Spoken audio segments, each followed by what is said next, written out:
Dears, welcome back to my channel. അപ്പോൾ ഇന്നത്തെ നമ്മുടെ റെസിപ്പി വളരെ എളുപ്പത്തിൽ തയ്യാറാക്കിയെടുക്കാൻ പറ്റിയൊരു പലഹാരമാണ്. വെറും 5 മിനിറ്റ് കൊണ്ട് തന്നെ നമുക്ക് തയ്യാറാക്കിയെടുക്കാം. മൈദയും ശർക്കരയൊക്കെ ചേർത്തിട്ടാണ് നമ്മളിതിവിടെ തയ്യാറാക്കിയെടുക്കുന്നത്. അപ്പോൾ നമുക്ക് ഈസി ആയിട്ടുള്ള ഈ ഒരു സ്നാക്ക് എങ്ങനെയാണ് തയ്യാറാക്കിയെടുക്കുന്നതെന്ന് കണ്ടു നോക്കാം. അപ്പോൾ ഇതിന് വേണ്ടിയിട്ട് ഞാനിവിടെ ഒരു ബൗൾ എടുത്ത് വെച്ചിട്ടുണ്ട്. ഇനി ഇതിലേക്ക് 1/2 കപ്പ് അളവിൽ മൈദപ്പൊടി ചേർത്ത് കൊടുക്കുന്നുണ്ട്. മൈദപ്പൊടിക്ക് പകരം നിങ്ങൾക്ക് വേണമെങ്കിൽ ഗോതമ്പ് പൊടി വെച്ചിട്ടും ഈ ഒരു പലഹാരം തയ്യാറാക്കിയെടുക്കാം കേട്ടോ. അപ്പോൾ ഞാനിവിടെ വളരെ കുറച്ച് തയ്യാറാക്കിയെടുക്കുന്നുള്ളൂ, അതുകൊണ്ടാണ് 1/2 കപ്പ് മൈദപ്പൊടി എടുത്തിട്ടുള്ളത്. ഇനി ഇതിലേക്ക് മധുരത്തിന് ആവശ്യമായിട്ട് ഞാനിവിടെ ശർക്കരയാണ് ചേർത്ത് കൊടുക്കുന്നത്. അപ്പോൾ ഞാനിവിടെ ഒരു ചെറിയ കഷ്ണം ശർക്കര ഇതുപോലെ ഒന്ന് പൊടിച്ച് ഇതിലേക്ക് ചേർത്ത് കൊടുത്തിട്ടുണ്ട്. അപ്പോൾ അത് ശുദ്ധമായ ശർക്കര ആയതുകൊണ്ടാണ് ഇതുപോലെ നേരിട്ട് ചേർത്ത് കൊടുത്തിട്ടുള്ളത്. എന്തെങ്കിലും അഴുക്കൊക്കെ ഉണ്ടെങ്കിൽ അത് നന്നായിട്ടൊന്ന് ശർക്കരപ്പാനിയാക്കി അരിച്ചെടുത്തിട്ട് ചേർത്ത് കൊടുത്താൽ മതി കേട്ടോ. ഇനി ഇതിലേക്ക് മധുരം ഒന്ന് ബാലൻസ് ചെയ്യാൻ വേണ്ടിയിട്ട് ഒരു പിഞ്ച് ഉപ്പ് ചേർത്ത് കൊടുക്കുന്നുണ്ട്.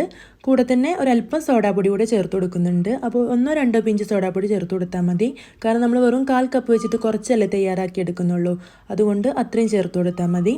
ഇനി ഒരു ഫ്ലേവറിന് വേണ്ടിയിട്ട് ഒരല്പം ഏലക്കപ്പൊടി കൂടെ ഇതിലേക്ക് ചേർത്ത് കൊടുത്തിട്ടുണ്ട്. ഇതെല്ലാം നന്നായിട്ടൊന്ന് മിക്സ് ചെയ്തെടുക്കണം.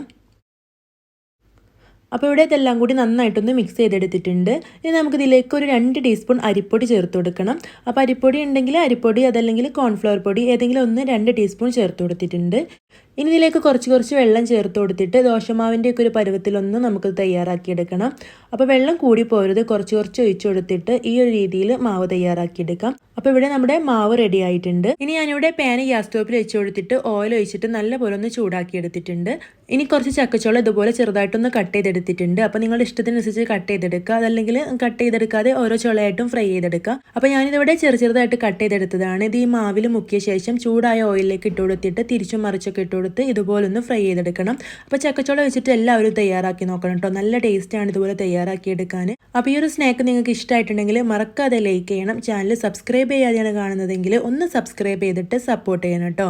അപ്പോൾ ഇതുപോലുള്ള ഈസി റെസിപ്പീസൊക്കെ ആയിട്ട് നമുക്ക് വീണ്ടും കാണാം. താങ്ക്